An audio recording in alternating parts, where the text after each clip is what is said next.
Thank you for joining me today at A Touch of Blue Studio with Drawing with Grandma.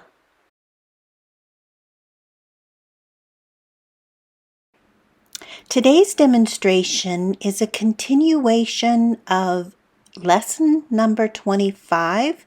That was this small fox that we began to paint in oil. As you can see, he is sitting on a rock and posing in the sunlight. I began the painting in that lesson with a limited palette with ultramarine blue and burnt umber as my colors with added white, and did an underpainting, intending to do the finished work with oil glazing. So you can see that I took him pretty far and then added burnt sienna and yellow ochre just to add to the palette and to enrich that beautiful fur color. Today we are going to continue working on him, and you can see I did the background in a ultramarine blue and then I washed it over with some violet. There's a little bit of glare on the left side, but hopefully we can diminish that as we go. But since he is dry, we can continue now with our oil glazing, and my first layer will be a transparent layer of burnt sienna, which is that reddish brown that will just intensify and bleed together all the color layers that are already there. I don't want to hide the underpainting. I want it to show through so that the values and the structure remains, and that the colors work together beautifully by mixing automatically. So as we layer reddish brown over the darker browns and the yellows, then we get just such a beautiful range of the orangey color that he is. So I'm going to wash it over even into the tail, into the legs, and then focus on that really dark area behind his ears that leads us down to his full mane, and wash over his face. Now you can see I'm thickening the paint a little bit, but I still want it transparent, so I dilute it with linseed oil. I don't want to scrub too hard. I don't want to disrupt the layers underneath, but I want to add to them and still allow their enriched color and the texture to shine through. But this is a yellow ochre now, and it just brightens that coat at the very tips of the hairs. And since the light is coming from the top left, it's shining a brightness on his face and the top of his back, leading clear down to his tail. And you can see that the rock is being hit with a very intense light with a simple shadow right under him. So the light is pretty much on top of him, a little bit to the left. So I need to keep that in mind. I don't want to overuse the light colors to where I disrupt those beautiful natural shadows that are going on. Just want to continue the detail now, creating some individual blocks of hair to emphasize the structure of that hair, which is flowing together downward on his neck. And it's a beautiful mixture of dark and light and medium reddish browns.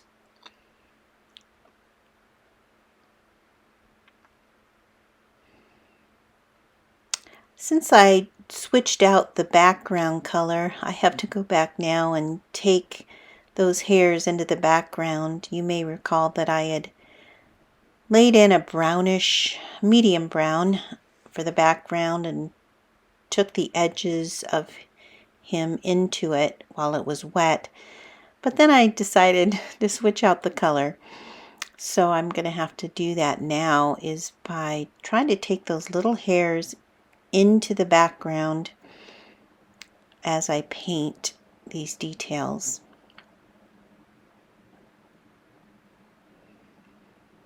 Focusing on the very strong highlights on him. And I like to use this bigger brush for that. I don't want tiny little hairs necessarily. I want these bold strokes.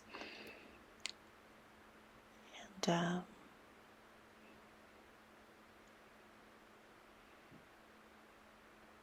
emphasize his head most of all.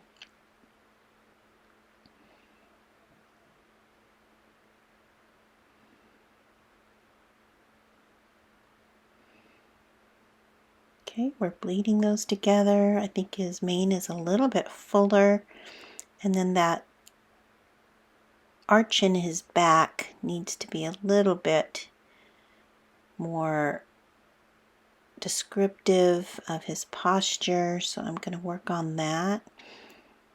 And then the lightest light is hitting that area of the back.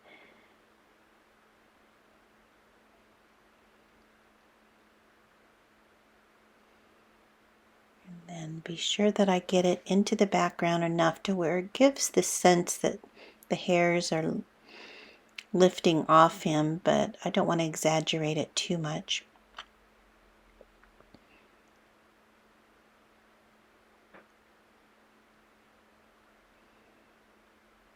Little highlights. The left foot is a little odd because in the photo reference, I think the foot is in a crack in the rock, and I don't see that paw on the back left foot. So I'm going to just put a dark shadow, and then maybe later I will actually create that paw.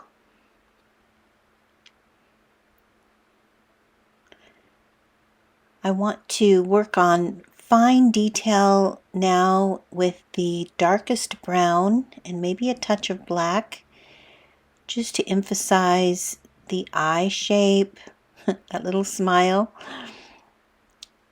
and then fix this nose that I can't see real clearly in the resource, but I had to look at some other foxes to be sure I had the shape correct. Then you can see I can go now with the darker brown and go in between some of those separations with those reddish brown tones and try to emphasize those darks that are very intense and giving a lot of contrast in his fur. And then of course the dark browns need to be intensified and blended in with the rest of the coat of hair.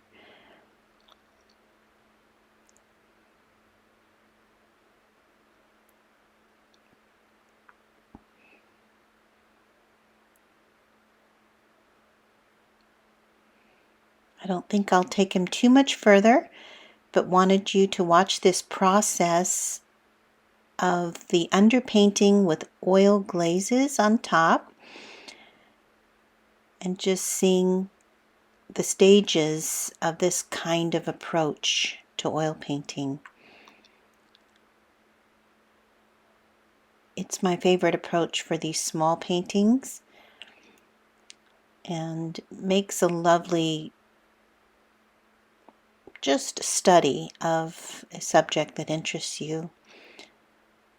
But you'll remember that I started with a drawing in my sketchbook just to practice the form and the shape of the animal, and then I decided to paint him and follow the basic step of an underpainting with ultramarine blue and burnt umber, and white for the lights. And then when that was dry, I did oil glazing with burnt sienna, burnt umber, and yellow ochre that were diluted with linseed oil.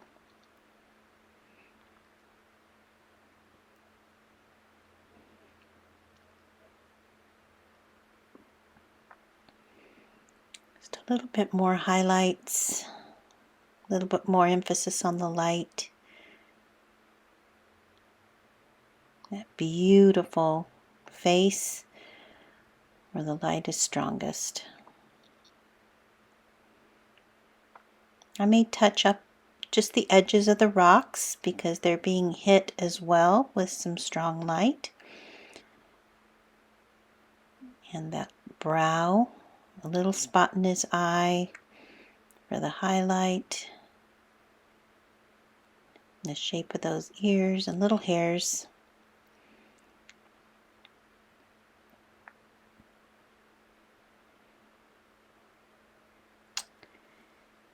Just where the light is hitting strongest on those rocks, I just want to emphasize that, and that will help with the cast shadows as well. Thank you for watching this demonstration, and I hope you'll come back and follow some more lessons in drawing and painting with Grandma at A Touch of Blue Studio.